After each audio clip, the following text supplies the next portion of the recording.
pwede pa po ito hanggang mamaya. At sumasagot-sagot ka pa! Ha? Sinasabi ko kapag nagsasalita ako, huwag kang sasagot-sagot! Ha? Sino nagturo sa'yo na sagot-sagutin ako? Ikaw kahit kailan, napakabobo mo! Napakabobo mo!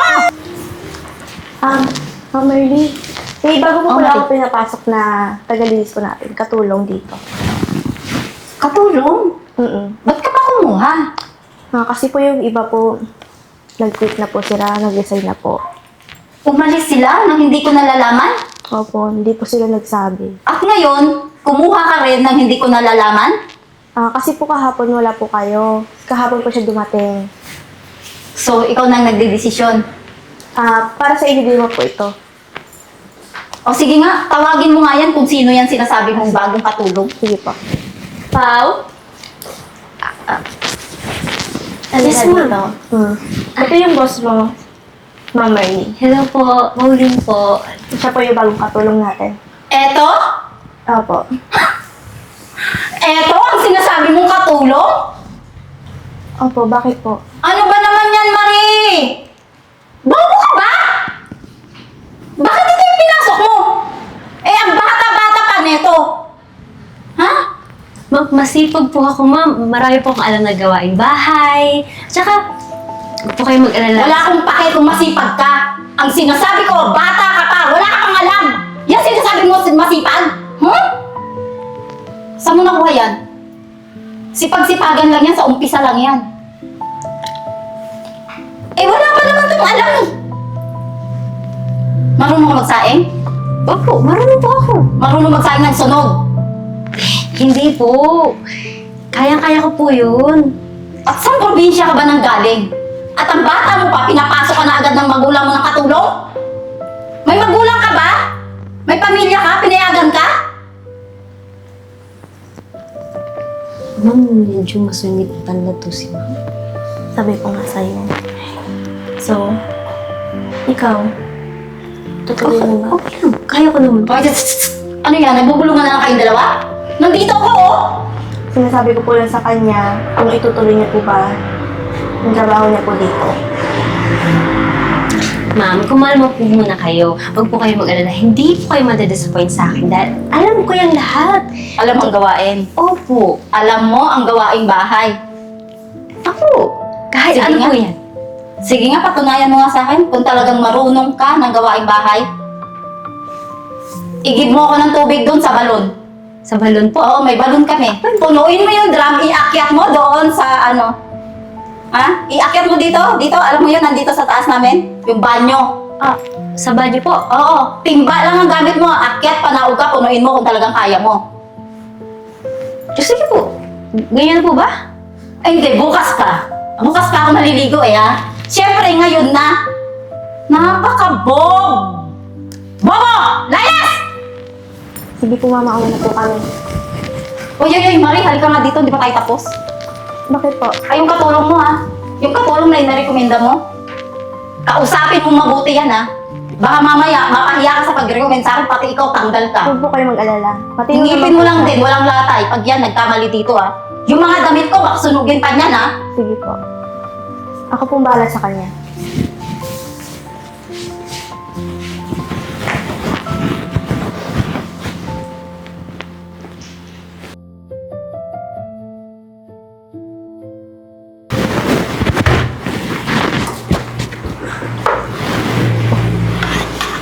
Pao, Ma'am, ano yung niluluto mo? ulam po natin. Sarap po to. Ulam? Bakit ang dami? Eh, dalawa lang tayo. Bobo ka ba? Ma'am, Ha? Kaya mo bang ubusin yan? Eh, isaksak ko kaya sa puwet mo yan. kaya po yan, ma'am. Pwede pa po ito hanggang mamaya. At sumasagot-sagot ka pa. Ha? Sinasabi ko kapag nagsasalita ako, huwag kang sasagot-sagot. Ha? Sino nagturo sa'yo na sagot-sagutin ako? Ikaw kahit kailan, napakabobo mo! Napakabobo mo! Anong niluluto? Ha? Tama na po yan. Bakit niyo po siya nasasaktan? At ikaw babae ka? Sino ka para mangialam sa akin? Ha? Hindi kita kinuha dito para tagapagtanggol niya. Lumayas ka nga dyan. Iwanan mo siya. Umaiwanan mo siya. Ba't ayaw mo umalis? Ha? Huwag niyo po siya sasaktan. At bakit hindi? May karapatan akong saktan tong babaeng to dahil dito siya nakatira sa akin! Kahit na po. Anong kahit na po? lang po siya. Ikaw isa ka pa sumasagot, sumisubsub din kita dito sa mainit na to? Sa kumukulong tubig? Kayong dalawa namumuro na kayo sa akin, ha? Ikaw? Kinakampihan mo siya? Kesa sa akin? Ako nagpapalamon sa'yo, ah! Ha? Sino bang amo mo? Siya? Di ba ako? Gusto mo sabunmutan din kita? Tama po. Ha? Gusto mo? Isa ka pa rin? Isa ka pa? Tama na po. Ako na lang po pagalitan niyo. Anong ikaw ang pagalitan? Kanina pa kita pinapagalitan. Ayusin mo ang trabaho mo kung ayaw mo. Kung ayaw mo, ha? Ibalik kita sa impyerong pinanggalingan mo! Leche! Okay ka lang? Sabi ko sa'yo eh. Ganun siya. Ganun yung ugali niya. Kaya mga ibang katulong dito, nagsisilayasan na. Pero ako nandito pa rin. Kahit na ganyan siya, kaya ko siyang tiisin. Kasi siya na lang mag-isa dito. Wala nga siyang kamag-anak. Okay lang naman ako, mami. Kaya ko naman eh. Sigurado ka? Tingnan mo. Munti ka lang paso. Sa kumukulong tubig. Tama ba naman yun? Okay lang yun, ma'am. Alin mo, diba? Bumait din naman in the future. Nanawala ko na mapapagaan din yung loob niya sa akin. Baka dahil bago lang ako, ma'am. Pasensya na lang po natin. Matanda na rin eh. Pero parang imposible na mapapaamo mo siya eh. Grabe nga yung mga ginagawa niya sa mga katulong namin. Sige, ma'am. Tutuloy ko na lang po yung niluluto ko dito. Sigurado ka? Opo. Sige. Baka masunog na nga niluluto mo.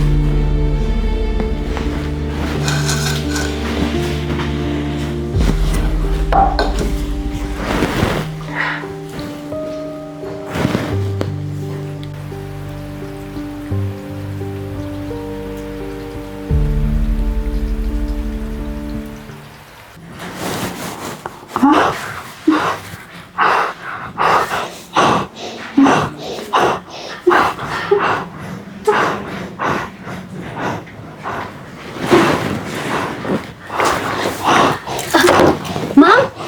Ma'am? Ma'am? Ma'am? Ma'am? Okay ka lang po ba? Ano pong nararamdaman niyo?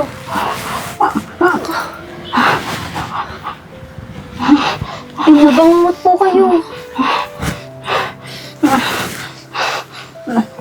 Nagainip. Nanaginip po? Nagainip ako. Parang ang bigat ng dibdib ko. Gusto niyo po tumawag po ka ng doktor?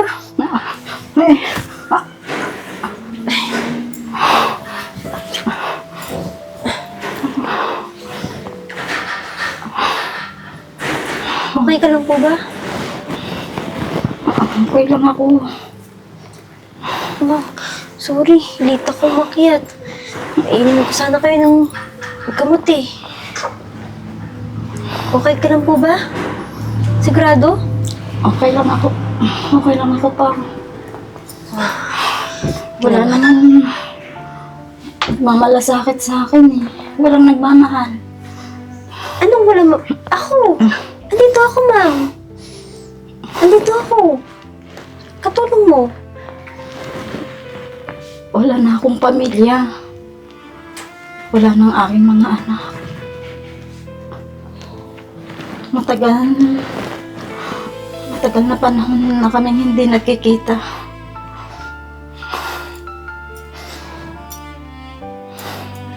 Bakit? Bakit ganun? Diba? Hindi magandang trato ko sa'yo. Bakit? Bakit ang bait pa rin ng pakikitungo mo sa akin? Ay, naku. Ma'am, sabi po kasi ng nanay ko, kapag may pusong sugatan, huwag mo nang dagdagan. Ba't ko pa dadagdagan yung sakit sa ulo nyo, di ba? Tsaka, alam ko naman po na kahit masungit kayo, masama ugali, tsaka matapang, alam ko yung mga ganun tao, yun yung mas kailangan ng pagmamahal at pag-unawa. Ba't ka umiiyak nga? Kukwento lang ako eh. Naalala ko lang yung pamilya ko. Pasensya na kayo. Pinapatawa ko nga po kayo. Umiyak pa kayo. Parang sila yung napanigipan kong bigat sa dibdib.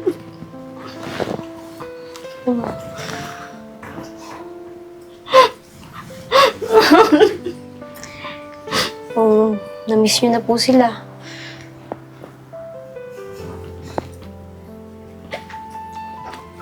Hindi na po kayo umiyak. Ako, hindi kayo makakatulog nito lalo.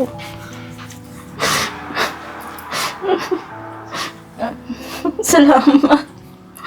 Salamat na nandiyan ka para sa akin. Okay lang yun, ma'am. Totoo yan. Ang gaan-gaan nga ng loob ko sa inyo eh. Tsaka, wala na rin ako mga magulang eh. Kaya alam ko po yung sakit kapag wala yung mga taong mahal mo sa buhay.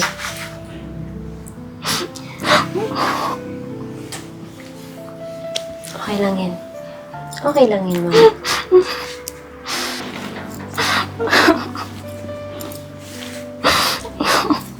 Pwede bang dito ka muna hanggang sa makatulog ako?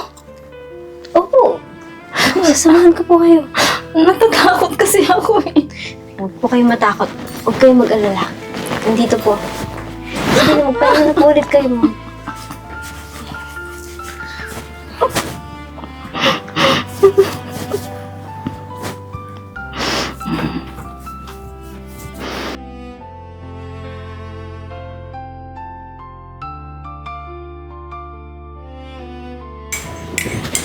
Pao.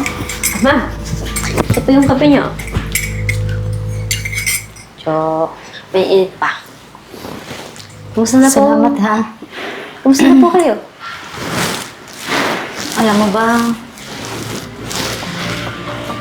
ang sarap ng tulog ko kagabi. Salamat at hindi mo ko iniwan ha. Ay, buti naman po, ma'am. Actually, kinabahan nga po ako nun eh. Kaya, pumasok po agad ako ng kwarto. Pasensya na, hindi ako kumatok. Okay na po ba kayo talaga? Okay naman na ako. Buti Alam mo naman. bang namimiss ko lang yung pamilya ko? Yung pamilya na matagal ko nang pinapangarap na sana magkabuo kami muli. Kaso parang hindi na mangyayari yon. Dahil noong panahon na nandun kami sa probinsya, may trahedyang nangyari. Ano po nangyari?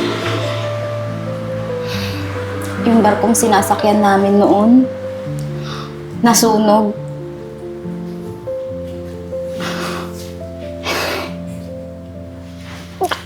Hindi ko alam kung buhay pa ba sila ngayon.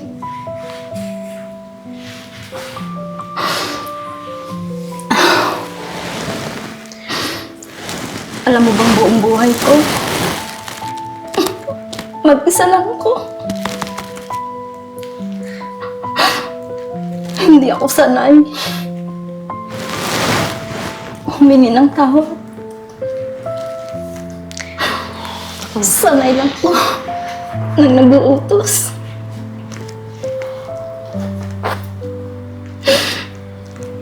Alam mo bang, miss na miss ko na ang pamilya ko.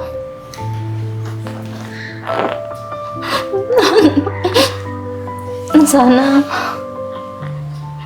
isang araw may bumalik kahit isa man lang sa kanila. Lagi kong hinihiling yan sa Panginoon. Ma'am, alam ko kung gaano kahirap, kung gaano kasakit.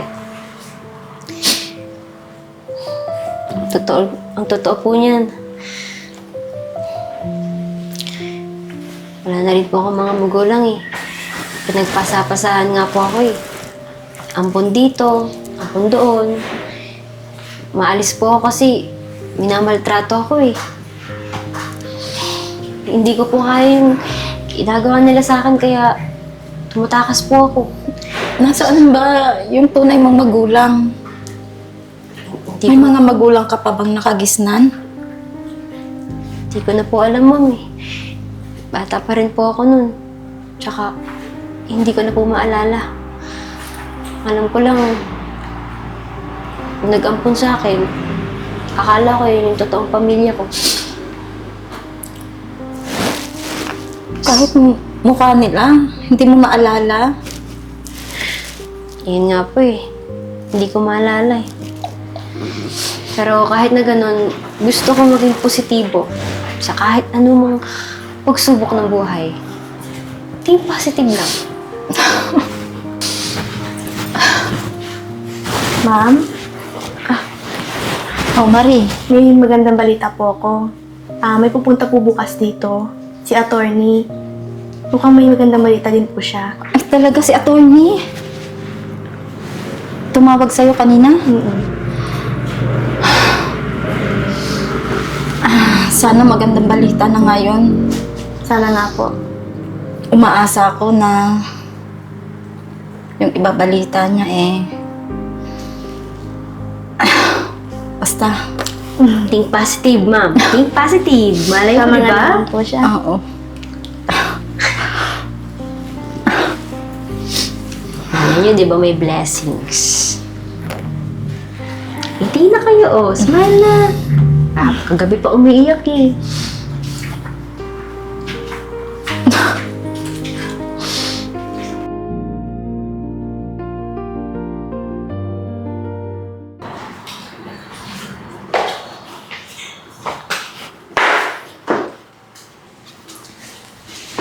Uy, attorney. Ma'am Merly, kamusta ho? Ayos naman. Kamusta na ho kayo? Mukhang hindi pa ho magaling yung paa nyo Malapit na ho. Salamat ho sa pag-aalala niyo. Oo, kasi nung huli magkita tayo, ganyan pa rin ang lakad mo Ako maiba ho ako, Ma'am Merly, kasi may magandang balita ko sa inyo. Uy, oo, yan nga yung... Opo. Hindi na ako makapag-antay. Ayun nga po. Bali nga po sa investigation kasi natin, based on the latest news and updates, sabi po ng private investigator, is meron na po tayong itsura nung nawawala niyo pong apo. Opo, nakita na po namin. Ang balak po namin gawin is hanapin na lang po siya. Kasi based on our reports, is kinupkup po siya ni Miss Trinidad.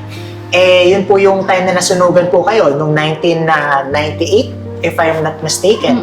So, nung nagkaroon po ng pagkakawala-wala, is napunta po siya sa ibang pamilya, tapos yun po yung kumupkup sa kanya. Oo, sa katunayan nga niyan, yung kinento ko rin sa kanya, yung nasunog yung barko, doon kami nagkahiwa-hiwalay. Oo, yun yung nasunog talaga. Yun nga rin po yung nabanggit po sa akin ni Senior Inspector. Hello po. Ito po kape niyo. Siya yun! Siya po yun! Siya po yung nawawala niyong apo. Ito po yung sinan sa akin ng mga private investigators. Kamukhang kamukha niya po. Pao? Ano po ibig sabihin nito? Ano nangyayari? Ikaw ang nawawala kong apo? Apo? Legit ba yan? Sa investigator na kinuhanan mo? Siya talaga? Legit naman, Merly. Kilala mo ba si Miss Trinidad? Opo. Jocelyn Trinidad? Opo. Kano-ano mo siya? Siya po yung kumupo po sa akin. Confirm. Nakita lang po namin na to kahapon nung na-verify po namin yung information sa bahay na dati niyang pinanggalingan. Wala pong duda, ma'am. Siya po talaga yun. Pero sige, ganito po. Para mas mabigyan natin ng katibayan, pwede naman po kayo magpa-DNA test para ma-confirm po natin at ma-verify kung siya po ba talaga yung apo niyo. Attorney, Siguro sa DNA test, hindi na natin kailangan. Sigurado po kayo? Oo, kasi sa lukso ng dugo pa lang, alam ko, attorney. At nararamdaman ko talaga na siya ang apo ko. Attorney, salamat ha.